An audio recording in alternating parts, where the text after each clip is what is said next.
सुखदेव जी राजा परीक्षित से कहने लगे कि हे राजन, आगे क्या बच्चा, मैं गंगा अवतरण की कथा सुना रहा हूँ कि गंगा जी कैसे किस कारण पृथ्वी पर आई।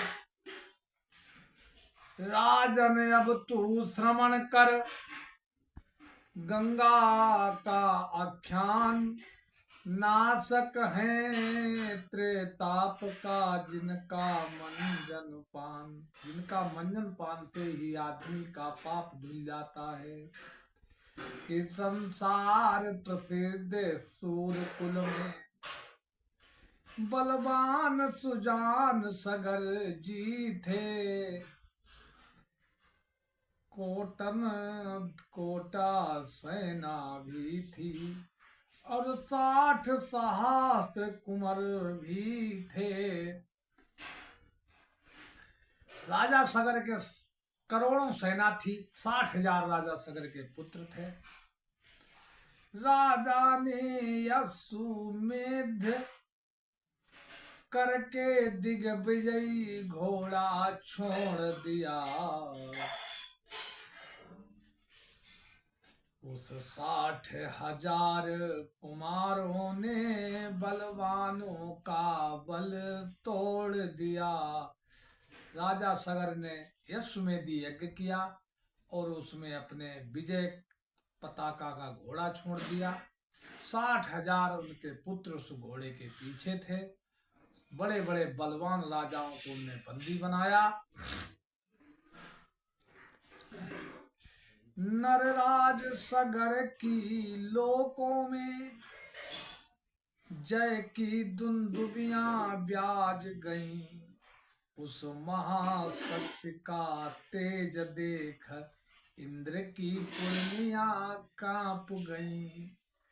महाराज सगर की इतनी जय जयकार होने लगी चारों दिशाओं में, तो इंद्र की पुरनी कांप गई कि ऐसा तो नहीं राजा सगर हमारा इंद्रासन चाहते हो। उस घोड़े को रास्ते ही से बस चुरा लिया चुपके चुपके।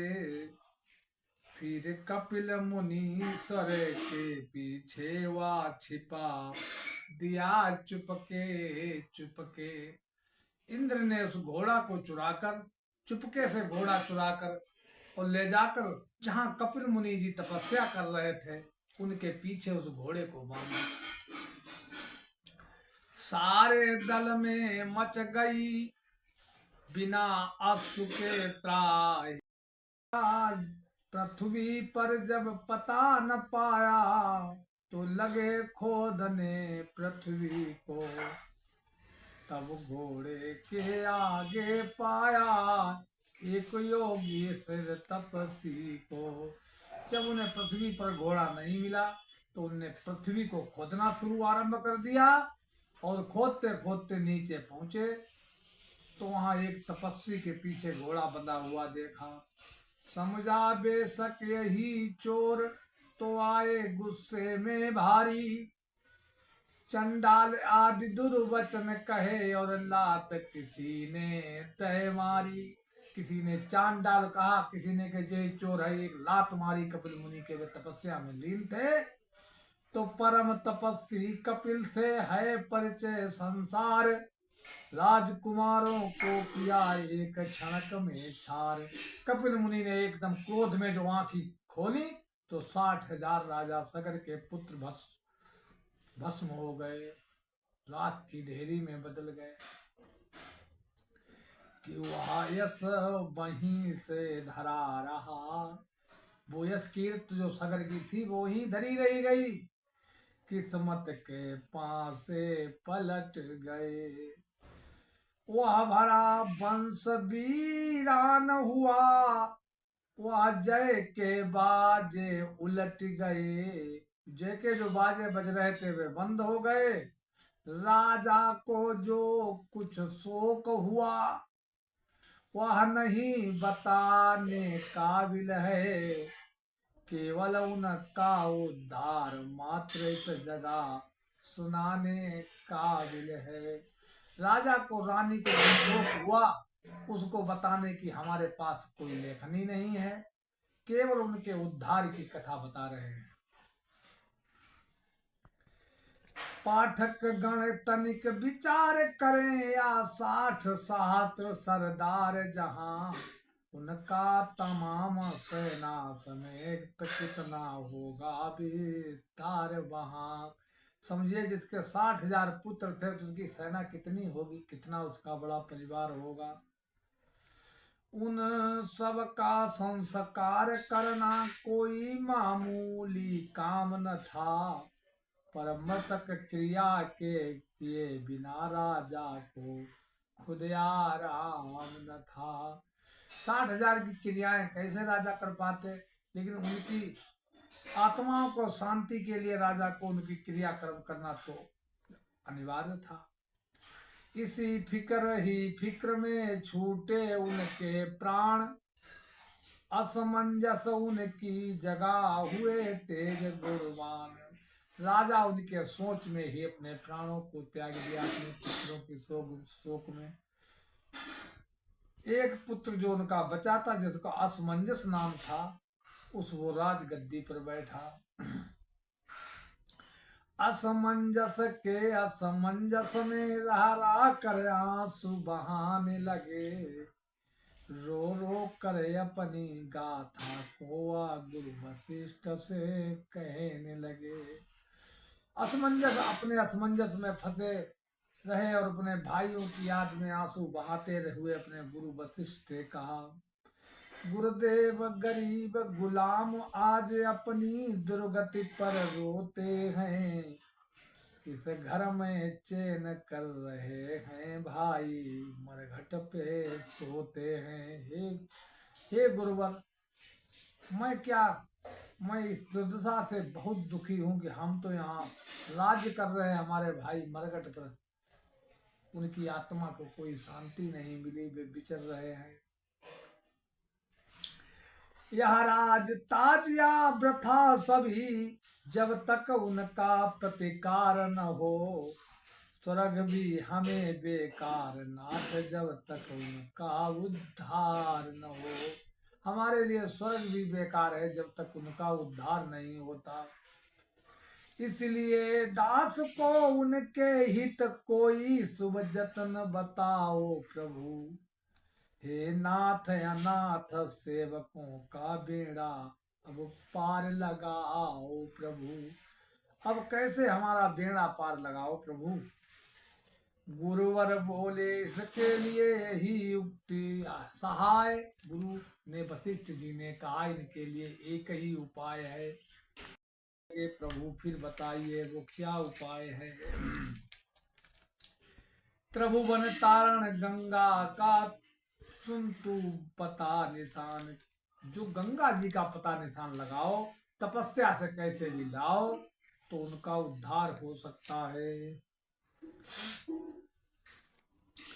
जब विष्णु देव ने बलि द्वारे अपना स्वरूप प्रगटाया था, एवं अपना पदार बिंदु सुरलोक तलक फैलाया था। जब राजा बलि को भगवान ने 52 रूप में छला था तो उनने अपना विस्तार रूप बढ़ाया था, तो जब वो ब्रह्मलोक में उनका पैर गया, उस समय नाथ का चरणोदक रख छोड़ा थे ब्रह्मा जी ने, एवं उस परम प्रसादी की सी रक्षा थी ब्रह्मा जी ने। उनके पैर को धोकर अपने कमंडल में रख लिया था। वो प्रसादी गंगा उनके पास है। यदि तेरे तप व्रत के द्वारा वह देवी भूमि पर प्रगटाए, तो तेरे कुल के साथ साथ कल्याण लोक का हो जाए। अगर वो तो ब्रह्मा जी को प्रसन्न कर अगर तुमने उस देवी गंगा को अगर पृथ्वी पर लाओ, तो तुम्हारे कुल के साथ साथ संसार का भी उद्धार हो जाएगा। असमंजस या वचन सुन गबने तप के काज, असमंजस से उस समय आई आवाज।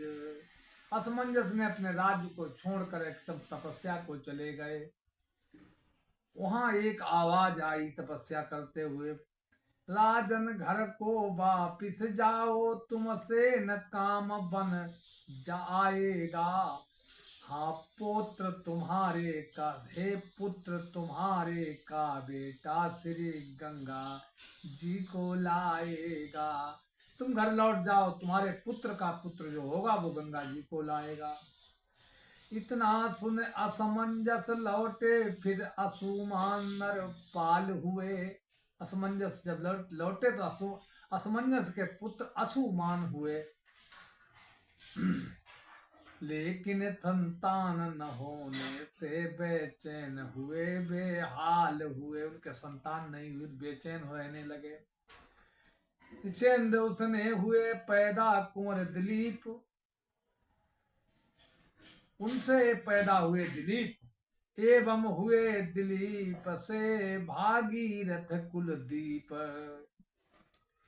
फिर उनके पुत्र दिलीप हुए, दिलीप के भागीरथी पुत्र हुए। भागीरथ ने गंगा निमित के सबका ध्यान लगाया है।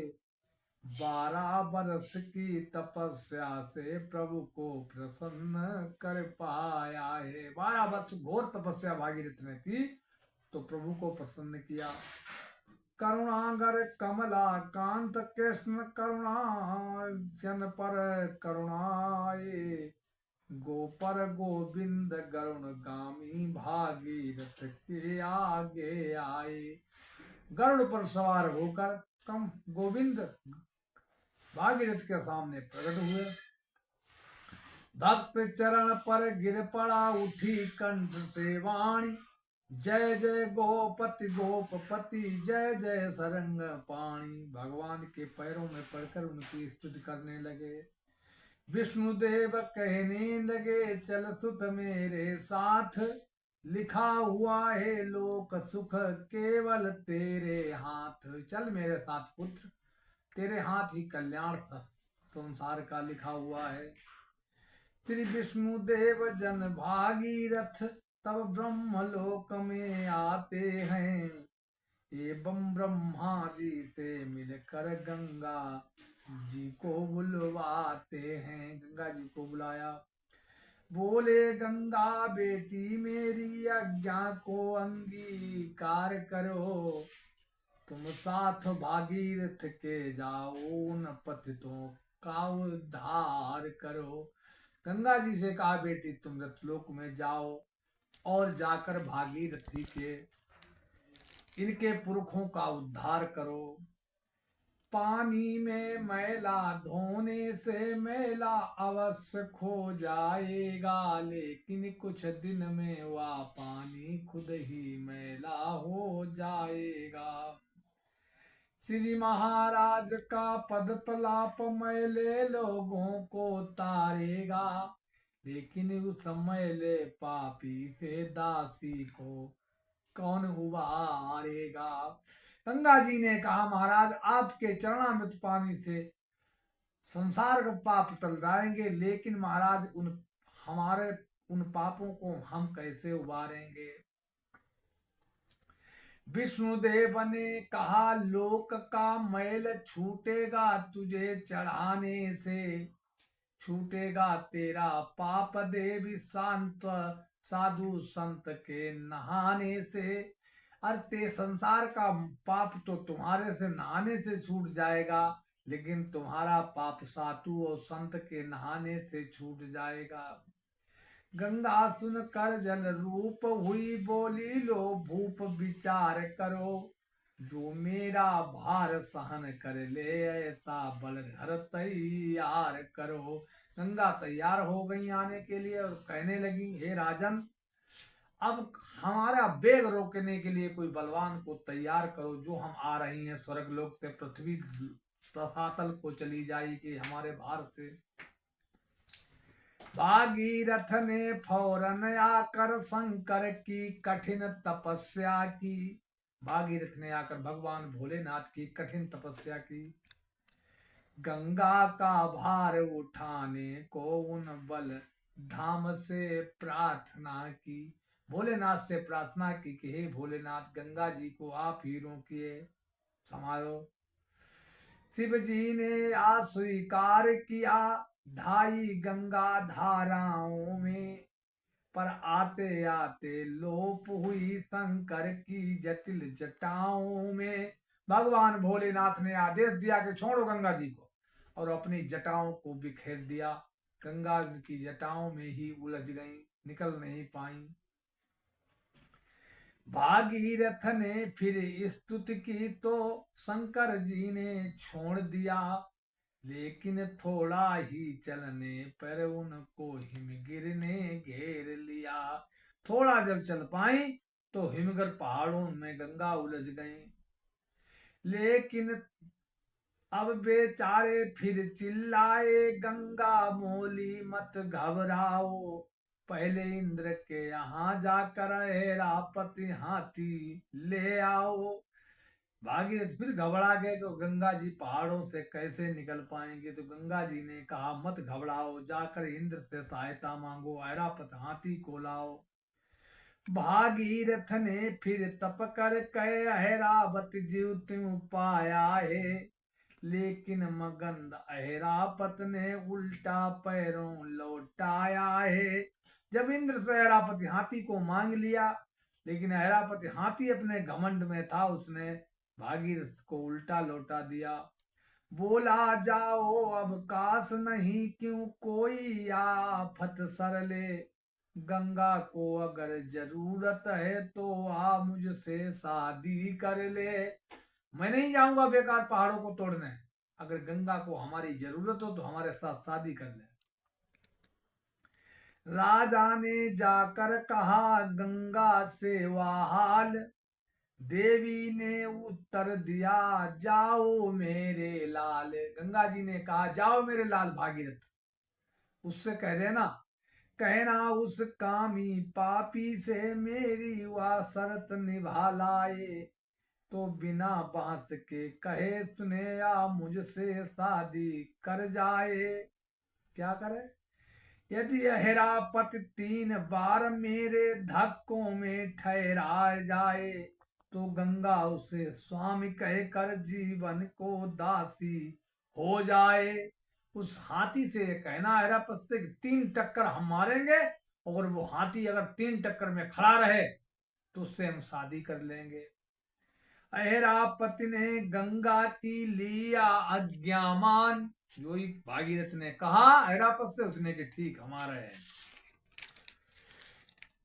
भागीरथ के साथ में चला सहित अभिमान, हाथी अभिमान के साथ भागीरथ के साथ चल दिया। लेकिन एक ही थपाड़े में, एक ही थपाड़े में उस पापी का मन उब गया, दूसरा थपेड़ा लगते ही अभिमानी जल में डूब गया। दूसरे थपाके बूढ़ गो, चिल्लाया, हा हा माँ गंगे, इस बेटे की रक्षा कीजिए। चिल्लाने लगा ऐरापत हाथी, माँ मुझे रक्षा कीजिए, रक्षा कीजिए। करुणा कर गजराज को दिया प्राण का दान, देवी बोली, पुत्र अब मेरी आज्ञा मान, अब मेरी आज्ञा को मानो। आज्ञा पाकर श्री गंगा की गजपति ने पर्वत तोड़ दिया, भागीरथ के रथ से मिलकर गंगा ने बेग को छोड़ दिया। भागीरथ के आगे आगे पीछे से गंगा रथ के पीछे बेग समान चल दी। चलने पाए थे नहीं राजा कुछ ही दूर, थोड़े चल पाए थे, देखा जनु मुनीस ने गंगा जी का नूर। गंगा जी चली हमें धरती हलाए। राजा जनु वहां अपना यज्ञ कर रहे थे। श्रद्धा समेत जय राम कहा, एवं तत्क्षण चमन किया। श्री राम का नाम लिया और टुल्लू भर जल लिया और मुंह में रख लिया। एक ही आंजलि के द्वारा वह निर्धन का धन हरण किया। एक इंजरी में पी गए गंगा जी को, खत्म। पर विष्णु देव ने आकर फिर मुनिराज जनु को समझाया, एवं उनके जांघ द्वारा फिर गंगा जी को प्रगटाया। जनु क्यों कहते हैं? राजा जनु ने अपनी जांघ से गंगा जी को निकाला। जनु की जांग से गंगा ने फिर सागर तक संचार किया। उस राजवंश के साथ साथ सारे जग का उद्धार किया। आगे जाकर राजा सगर के 60,000 पुत्रों को तारा। अब भी जो श्रद्धा सहित करे गंग स्नान, पाता है गोविंद वा कलिमल से निर्वाण। सियावर रामचंद्र की जय।